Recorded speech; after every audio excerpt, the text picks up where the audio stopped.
5 laps separates one of these 20 women from a place in athletics history.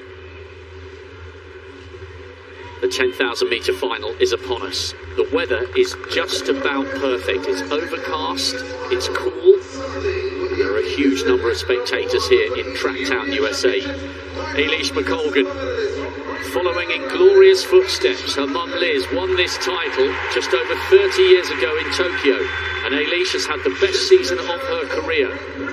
Could she get herself on the podium? Jess Judd, World Junior Silver over 800 10 years ago. She's now a great exponent of the 5 and 10,000. Kim Kemboy, silver medalist over the 5,000 back in Doha. That is Letesenbet Gidey.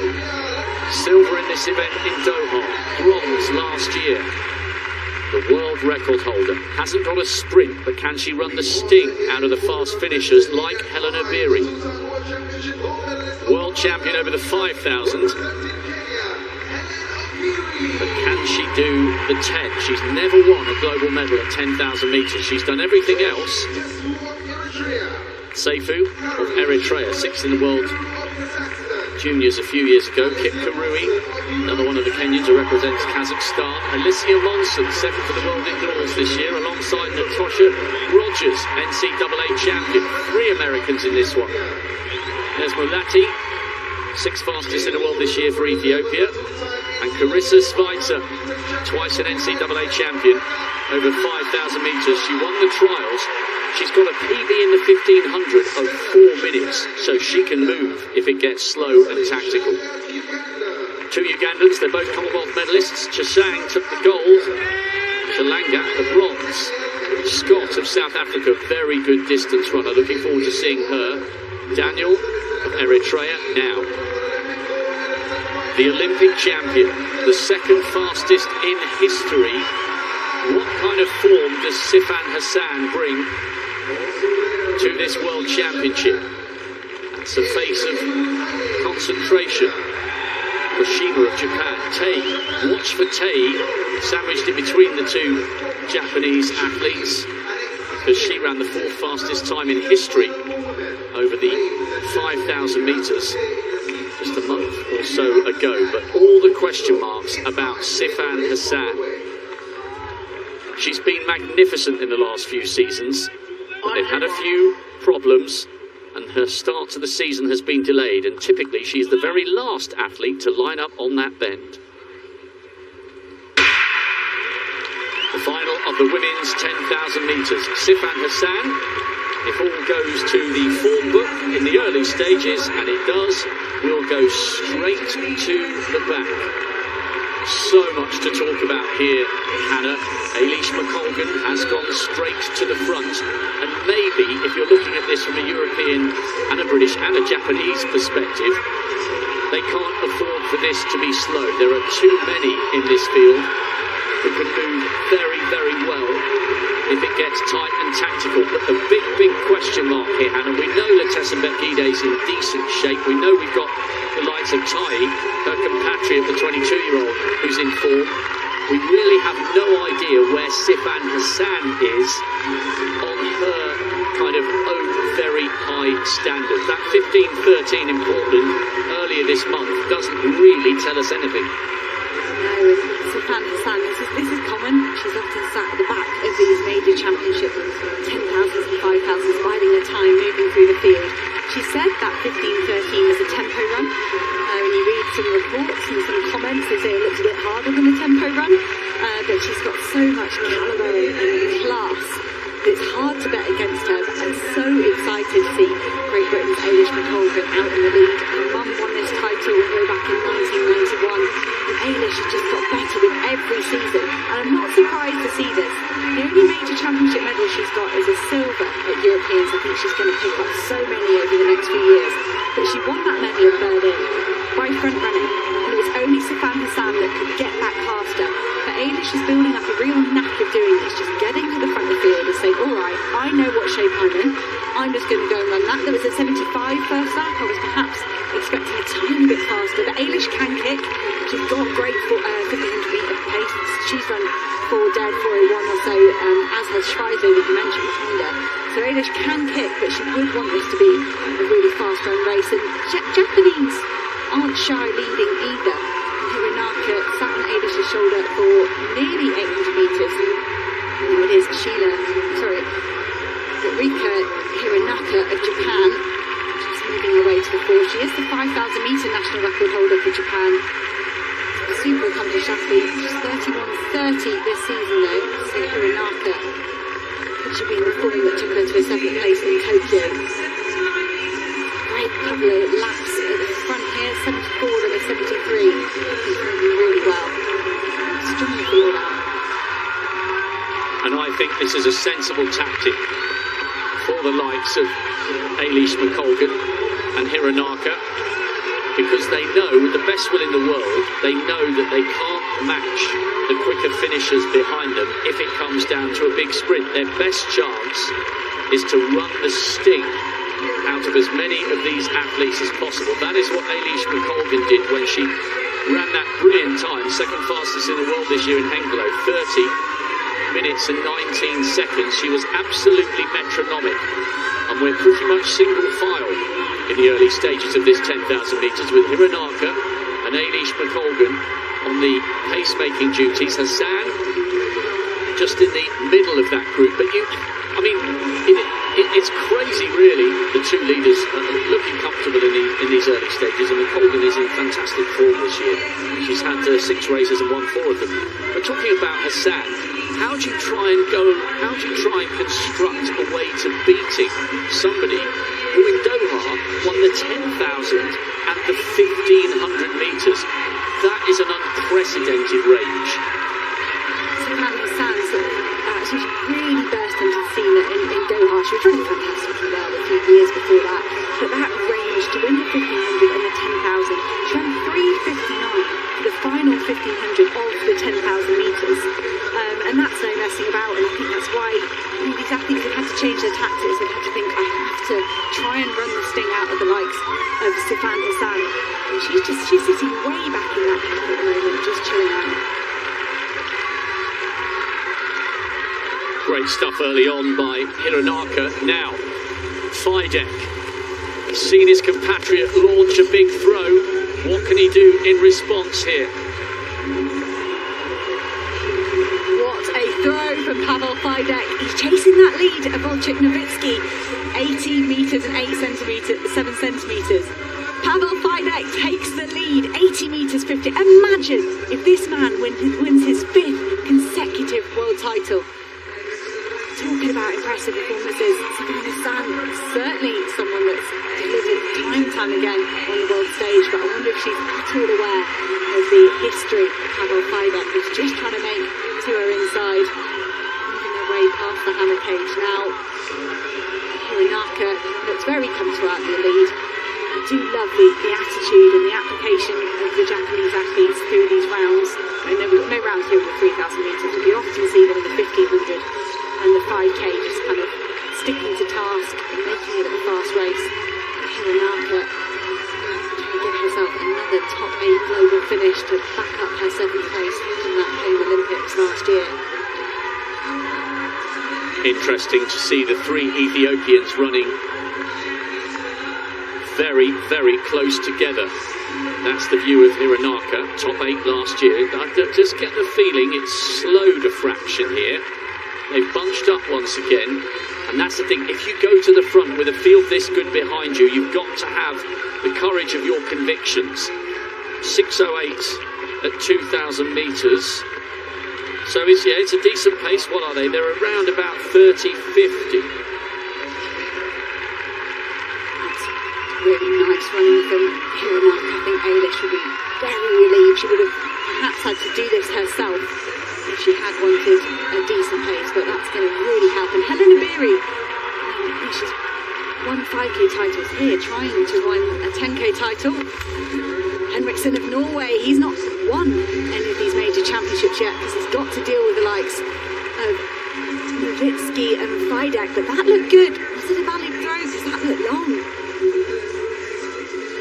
See, Henriksen does go into the lead, 80 metres and 87. Everybody is trying to spoil the Polish party. The Norwegian Ivan Henriksen doing it at the moment in the lead. There's been a noticeable increase in the tempo here from Hironaka. On the previous lap they were beginning to bunch, but I think she has increased the pace here, knowing that she needs to try and spread them out.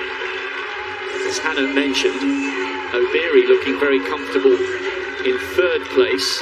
It's Chepkurui in fourth, the Kenyan who now represents Kazakhstan. No move yet from the three Ethiopians. Remember, Letesenbet Gidey is the world record holder, a medal in Doha and a medal in Tokyo, but the pattern that tends to unfold when she and Hassan are on top form is that Gidey hits the front, puts in a savage section of the race and gets rid of everybody apart from Sifan Hassan.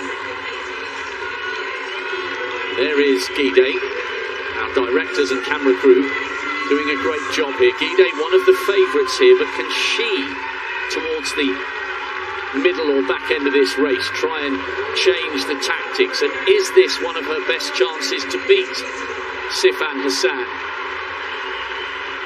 Is there a question mark over the brilliant Dutch woman who is just towards the back of that group? She's just out of picture on the left, in front of the bobbing distinctive head of Jess Judd of Great Britain. There's Hassan, just coming round on left of picture now.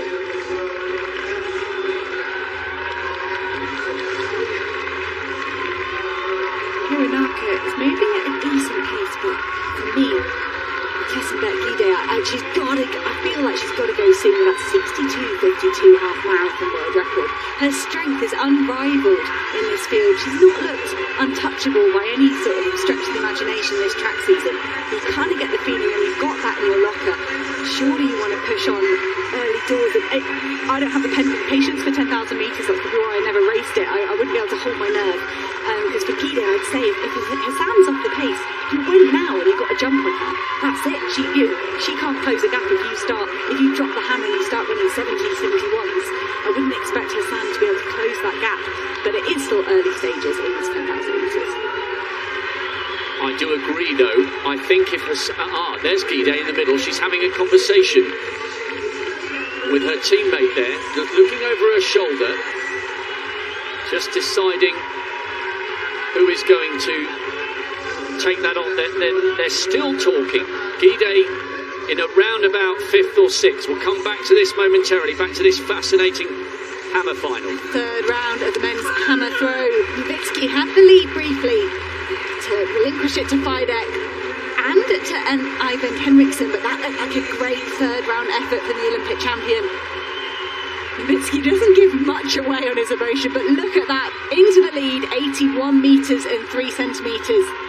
Nowitzki, Henriksson and Fidek, that was our order in Tokyo last summer. We've got another 3 full rounds to go. Nowitzki just getting that third round underway in the men's hammer throw final as the women do nearly as many turns as we're going to see from those men. 25 circuits of the track for this 10,000 metres. Hassan, the reigning champion, she's looking to defend her champion. That's only been a championships. It's only been achieved by Chironesh Dibaba and Vivian Cherier. A special title to try and win back to back. Pretty much no change down there with Japan's Hironaka doing a great job pacemaking the rest of the field. Just hitting those 73, 74 second laps. Everybody just staying patient and biding their time. A few laps to go till halfway. These athletes will have a plan. They will have discussed this with their coaches, with their team managers. Will we see those 3 Ethiopians compete as a team? Or will they make a big, strong bid to push their athletes up into the medal zone? Well, it's Taye on the shoulder of Letesenbet Gidey. She's the one that's been having the conversations with Gidey. And remember, Taye thrashed Letesenbet Gidey when she ran that 14:12. So Gidey knows, even from her teammates, that she can't afford to leave this late. Hironaka's doing a solid job with the pacemaking, but if Gidey is going to split this field, and if she's feeling good, she's got to hit the front, you would think. somewhere around about the midsection of this race. Not too many gaps here. It looks like it's Dominic Scott and Jess Judd just at the back of the group. Maybe just the merest hint of a gap between the first five and Letesenbet Gidey, who is in 6th place. And Gidey looks over her shoulder for Tay once again. And this time, her younger teammate begins to respond. And let's not forget, I know we're talking a lot about Letesenbet Gidey and Sifan Hassan. Let's not forget that Helen Obiri is in this race.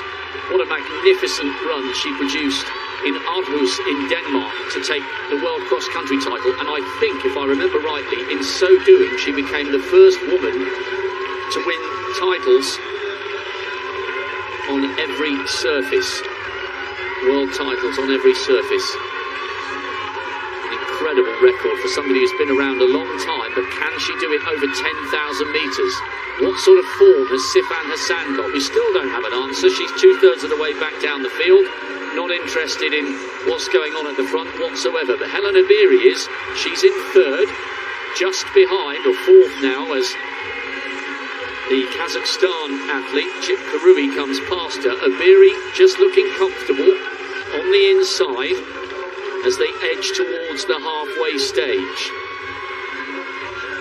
Say Kip Karui was having a quiet race there, just pulling herself up alongside Eilish McColgan ahead of Helen Obiri, who was asked, do you still have the speed that you used to have? You've been on the road, you've been doing that training. And she said yes, she closed the Kenyan Championships in a 60 at altitude. She said she could close in a 59 or 60 here today. That was her claim, which would be very handy if she's in the right place in the race. But Helen Obiri, so accomplished all the way from 1,500 metres up to half marathon now. Just letting Kip Karui glide past her into 3rd place. And Teresa Schweitzer of the USA, could she get another US medal? They've got great history in this event. Carl Goucher picking up a medal in 07. Shalane Flanagan in 08, and Infeld with that desperate dive to the finish ahead of her teammate Molly Huddle to take the bronze medal in Beijing. I still shudder when I think about Huddle putting her arms up and Infeld suddenly and somehow finding a gap through on the inside. As we watch Letesenbet Gidey, who's looking comfortable at the moment in around about 7th or 8th. We've got Dan O'Brien down on the infield. He was very much looking forward to the 110 hurdles. Dan, you guys climbed a mountain when you did the 1,500. I think the 10,000 would have been a bridge too far, even for a man of your talents. Well, I think it's the number on the board. As you come around, you see 24, 23, 22. It's just too many laps. But, you know, I think what makes distance running and track and field here in what they call Track 10 USA really a difference maker in the United States is the fans here are so knowledgeable. You see the runners going around every time they hit the straightaway and the back straight. They are just cheering them all the way around. But, you know, let me take you guys back in history just a little bit. Let's go clear back to 1982 and we'll talk about somebody very historic, we know from World Championships even, but taking a break from her sensational international tour. Mary Decker-Slaney returned home here to Eugene, Oregon, where she called her home. And less than 24 hours after arriving, she decided to enter a 10,000-meter race in an all-comers meet in Hayward Field. The old Hayward Field, wearing flats and treating the race like a training run. Decker ran 31:35 to take more than 40 seconds off the previous world record. And Mary Slaney, just a household name in these parts. But you talk about history in this stadium. Could history be made today? Oh, great insight about a champion from a champion. Mary Decker-Slaney. Great win for her all those years ago, and there is so much history. You can feel it when you're walking round here, and it says feel the glory. Well, we will do. Now, despite the fact that Hironaka was at the front for quite a long time, it's become bunched. We've lost Dominic Scott and one of the Ugandans.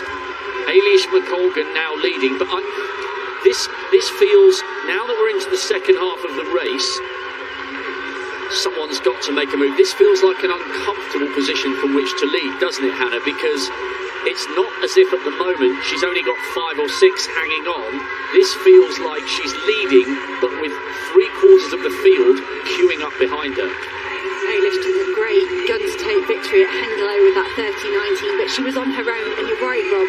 The pressure, the anxiety, everyone was waiting for someone to attack, and you've got to defend that position over and over again. It can be incredibly mentally draining. It's a lovely, still, cool, perfect distance running morning, but that pressure of having the likes of Helen Obiri, Taye, Gidey, never mind Sifan Hassan, still content to sit at the back of the field, has got to be playing on Eilish's mind. For me, Helen Obiri made a bit of a move, and that almost woke up Eilish McColgan. It's like she was waiting for one of the big names to try and make an attack, and that almost launched Eilish McColgan to the front of the field. I don't know if she was quite ready to be there yet. They went through halfway in 15-19, which is a great pace. Eilish McColgan just continuing almost the same pace that we saw from Hironaka, maybe a shade faster. This pace will start to tell, the fatigue will start to settle in, and at some stage this field will fragment, but at the moment, as you said, Rob, Eilish is just acting like a pacemaker for a really high quality field that are queuing up behind her. Obiri on her shoulder. Now Obiri knows what it takes to become a global champion over 5,000 metres, but thus far in her career she has failed to win a 10,000 metre global medal. 5th in Doha, 4th in Tokyo. She's in 2nd place, but yeah, it's this group, this is big. This, at the moment, this isn't quite panning out as Eilish McColgan would have predicted. I wonder if she would have been better off, bearing in mind these conditions are cool, and look, it must be so difficult to be this bold when you've got a field of this quality. I wonder if she would have been better off going out at the type of pace she produced in Hengelo right from the very beginning, and at least forcing everyone to answer some very difficult questions, because the longer this goes on, with that big group behind her, the harder it's going to be for the leader, and the more it plays into the hands of those who are saving themselves for the big wind-up into the finish. In the 3rd round of the men's hammer throw, this is the reigning champion, Pavel Fidek, roaring the hammer down the field, and that's a great mark there. Getting up towards the championship record, the lead is with his teammate Nowitzki at 81 and 3 centimetres at the moment. Has Pavel Fidek added anything to that? Well, it's the world lead. 81 metres and 98. That is enough for the gold medal position at the moment by nearly a metre over his teammate Nowitzki. Fidek leading in the men's hammer. Great Britain's Eilish McColgan leading in this 10,000 metres, but this is a massive, massive pack of athletes alongside her. Taye and Gidey in 2nd and 3rd, and you know, we're talking about Letesenbet Gidey and Helen Obiri and Sifan Hassan. Egegu Taye could win this title. She was so good when she ran that 14-12 earlier this season, and she looks very, very comfortable here. The other Ethiopian, Mulati, coming up into that big group. Schweitzer running wide on the outside, and this now becomes a very, very different kind of race. They're coming round now with 2 of the 6 miles left to run, and this is a very big group. Gidey has at last hit the front, but how hard is she going to run? And how much longer is she going to leave it before she tries to wind this up? I'm almost relieved that move has happened from Gidey. I knew it was going to happen at some point, and you could see there was some pushing and shoving going on as everyone reacted, because Gidey is one of the big hitters in this field, and everyone would have been waiting for that, and it's happened. Eilish McColgan swallowed up in that group at the moment, our long-time leader. Can she rally and stay involved? She struggled running in a big pack in Tokyo, so I thought we might see her try and spread it out, and she did have a go, but it wasn't successful. Taye and Gidey in control of this field at the moment. Helen Obiri covered every move. Carissa Schweitzer, she moved very quickly. As soon as she saw the danger approach, the American athlete sat around about 5th or 6th at the moment. She was really switched on. Okay, got to get on that. That's a big race-defining move. There's a big group of 5 there. Helen Obiri running super wide. You want to be out there in lane 2 when the kick really starts. You don't want to give anything away to your team, to your competitors in terms of distance. Taye takes over from her teammate. Maybe this is what they were discussing in those middle kilometres. Gidey saying, give me some space. Let me hold this inside lane. 71, that's the fastest lap we've seen in the race. This is what Letesenbet Gidey needs to do if she is to upgrade an Olympic bronze and a world silver into a gold. Hassan is still in that group, just towards the back. Running now just in front of Eilish McColgan, who's out of picture. But it's Taye leading. Gidey now on the inside, with Helena Beery on the shoulder of the two Ethiopians. Kip Karui is the Kenyan who represents Kazakhstan, and Kip Kemboy, silver medalist 3 years ago in Doha. She's still very much in the mix, but this injection of pace has at least begun to whittle down this group, but they're coming round now, and there's at least 10 women still bunched together in that group. Eilish McColgan desperately trying to hang on, and Sifan Hassan is in that group, as is Schweitzer. Surely though, Letesenbet Gidey has got to make a really big move here, because we know she just can't sprint with the others towards the very end, and this is where the likes of Schweitzer, if she can hang on to this group, maybe the fact that she can cover 1500 in 4 minutes, give or take a couple of tenths of a second, could play into her hands. These next few laps are going to be really crucial. It's almost like Gidey's got a bodyguard in Taye, a wing person just on her shoulder there, pushing the likes of Helena Beery wide. If anyone's going to attack Gidey, Taye's going to have a really good go at holding them off. You can see Gidey just wagging her finger to the inside. Kazakhstan's Kip Karui maybe just clipping her heels a little bit. Kip Karui having a great race, sticking to her task in third place at the moment. Helena Beery has looked poised to strike for around about 3 or 4 laps now, but this is crunch time. Sifan Hassan, she's there. She's at the end of the back of the group.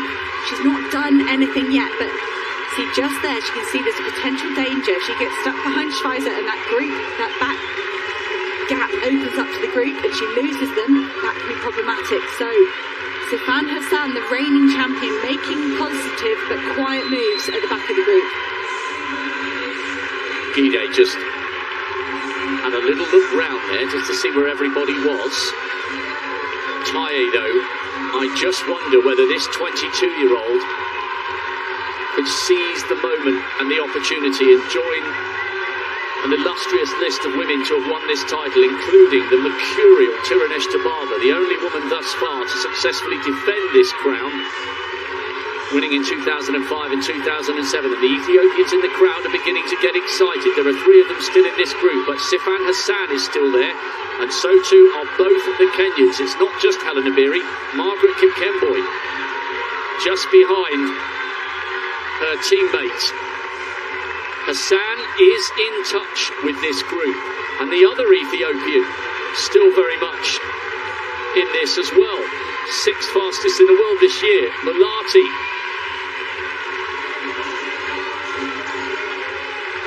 4 laps to go. Ethiopia 1 and 2, Kenya 3 and 4. They're coming round now to begin to lap 1 or 2 of the athletes. Daniel of Eritrea is having a fantastic race, just about staying with this. Schweitzer is at the very back of that group. We've got a little bunch of 5 and then 4 who are running in single file. So we're now down to less than 10, still in contention for this 10,000 metre title. If I was a Beery, Gidey or Taye, I couldn't be doing it because this is too fast. But if I drop the hammer now, Sifan Hassan is at the back of the group. If you go now, you're going to get that crucial 20-30 metres on her without her even realising. She can be caught up in traffic. They're lapping runners. It's getting busy down there. Helena Beery tried to make a move and it was neutralised by Gidey and Taye. They swung round her and got into control again, but I don't think they're going any faster than the 71s we saw when they overtook Eilish McColgan a few laps ago. They've really got to get moving very soon if they want to run the sting out of Sifan Hassan. 3:59 she ran in the closing 1500 metres to take the title in Doha. If they leave it any longer, you think the Dutch woman's got more and more of a chance of defending that title. Just less than 3 laps to go. surely Letesenbet Gidey, if she's got anything in the tank, she needs to start thinking about a big wind-up. Abiri would desperately, desperately love to win a medal, if not the title, over 10,000 metres. The defending champion, Sifan Hassan, is still in touch in that group in around about 5th or 6th. Another athlete about to be lapped. Taye, though, looks so composed. Her body language indicates she's still comfortable. Gidey just about somehow finding a gap, or does she? Through on the inside. Abiri is the first of the two Kenyans. Kipkemboi just ever such a slightly taller figure. And Malati, the third Ethiopian, still in that group. What kind of sprint can Sifan Hassan find in this race? What kind of form is she in? She just goes past the lap runner. The Eritrean will be spat out the back of that group.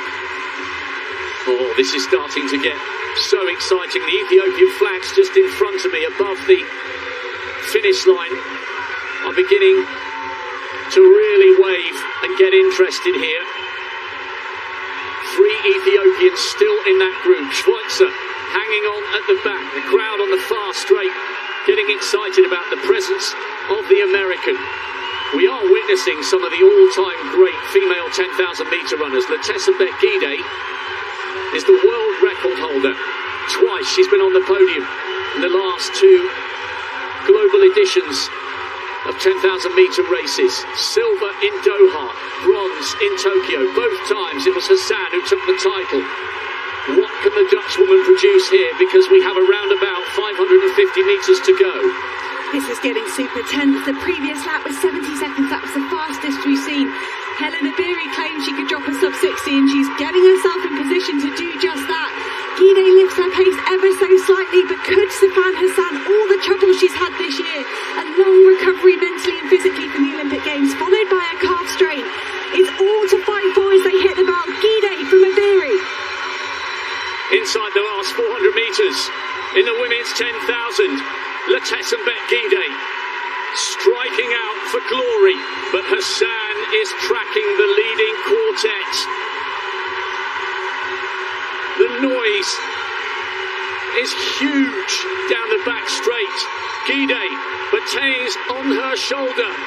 Remember, the youngster beat Letesenbet Gidey over 5,000 metres. Kipkemboi trying to stay with the pace, and Hassan is winding up for a big finish. What a title defence this will be for Sifan Hassan. She's done nothing all season, and she's coming up onto the shoulder of Gidey. Abiri comes through and blocks Taye on the inside. What a battle! Who's got the heart? Who's got the belief? Who's got the drive and the acceleration? One of the great 10,000 metre races. Gidey, desperate for the win. Is it going to be her turn? She looks over her shoulder. Abiri's closing. She drifts out. Letesenbet Gidey, by the narrowest of margins, turns silver from Doha into gold here in Eugene. Helen Abiri tried to come wide on the outside, and at last, the world record holder becomes the world champion. My goodness me, it was close. It was anyone's race from the top 4 coming down the home straight. So many times she's been outkicked, but not today. She reigns supreme here, and this is the track where you feel the glory, and Letesenbet Gidey does. At last, she's a global champion over 10,000 metres.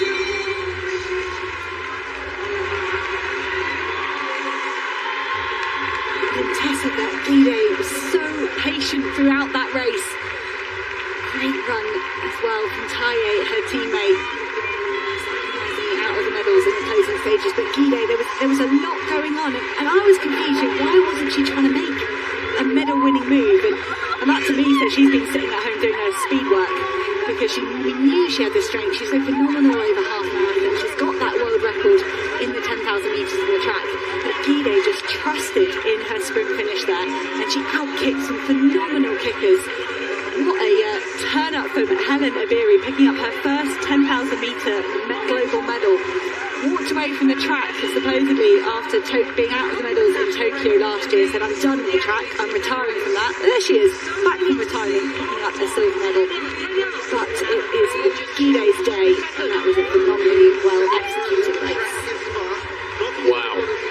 Letesenbet Gidey needed every bit of concentration there, because when we see the replay, you'll notice she looks over her right shoulder and sees that Abiri is closing her down, and she just ever so slightly drifted out towards the edge of the outer element of lane 2 and pushed Abiri towards lane 3. It was so close, less than a tenth of a second in it. Kip Kemboy did really well for the bronze, and this time Hassan was run out of the medals. Perhaps the fact that she started her season so late has given her problems. I'm so pleased for Letesenbet Gidey, because she's got incredible heart and has set some amazing records, but so often she's been brave and bold, and other great sprinters have denied her the medal. Watch the glance. She sees Abiri closing. There's ever such a slight drift out towards lane 2. You can't really see it from that angle. She just about hung on. What a brilliant finish. That was incredible. Kip Kemboy got a PB for the bronze, and Hassan, having done nothing all season, still came out and ran 30 minutes and 10 seconds. That was one of the most entertaining finishes to a 10,000 metres I have ever seen, because you didn't know right down until the last stride who was going to take the title. Best sprint finish I have ever seen of Letesenbet Gidey. You can see her able to do that. She made a big move with 1k to go in Doha and came unstuck. Got beaten by Stefan Hassan, had to settle for the silver medal last time round, and I'm sure that was playing on her mind here today in Eugene. Letesenbet Gidey, patient, perfect execution of her closing 150, within 25 laps. You know, it's fine, it will all sort itself out, but you've still got to nail your tactics and the measure of your effort in the closing stages. And great to see the first instant medal presentation. This is going to happen. The organisers really keen for the athletes to do their lap of honour wearing their medal, and they've managed to successfully lasso those medals around our top 3 across the line in this women's 10,000 metres, so they can get shown off to the crowd as they go around. Oh, what a race. That was absolutely brilliant. You were waiting for Hassan to come. She did. And perhaps if her season had started with a few less issues, then coming up wide on the outside with 1:20 to go, she would have taken the title. But you can only beat who's there on the day, and you take it on face value. It was an absolutely stacked field, and this time at last it was Letesenbet Gidey's turn for the win. You know, I remember Hannah watching her win back-to-back World Junior Cross-Country titles, which is so hard to do. You've got to be so young to have 2 cracks at that. And I remember thinking at the time, if she doesn't get injured, she is going to be a major player on the distance running scene. What a race, and what a way to turn silver from Doha into gold here in Eugene. Letesenbet Gidey is the champion of the world. Helen Abiri at last on the podium in a 10,000 silver. Kip Kemboy a PB for the bronze. Hassan, the defending champion, just run out of it. But what a last 150 metres. PBs and national records all over the place. Daniel for Eritrea, Kip Karui for Kazakhstan, and a PB for Schweizer, coming home inside the top 10, just ahead of Eilish McColgan of Great Britain, who did so much of the pacemaking duties early on. Stella Chesang with a national record for Uganda in 14th. Natoya Rogers with a PB for the States in 15th. What a race. Women's 10,000 metres. The men's is tomorrow. This year's World Championship is already delivering fantastic drama, and we're only a day and a half in.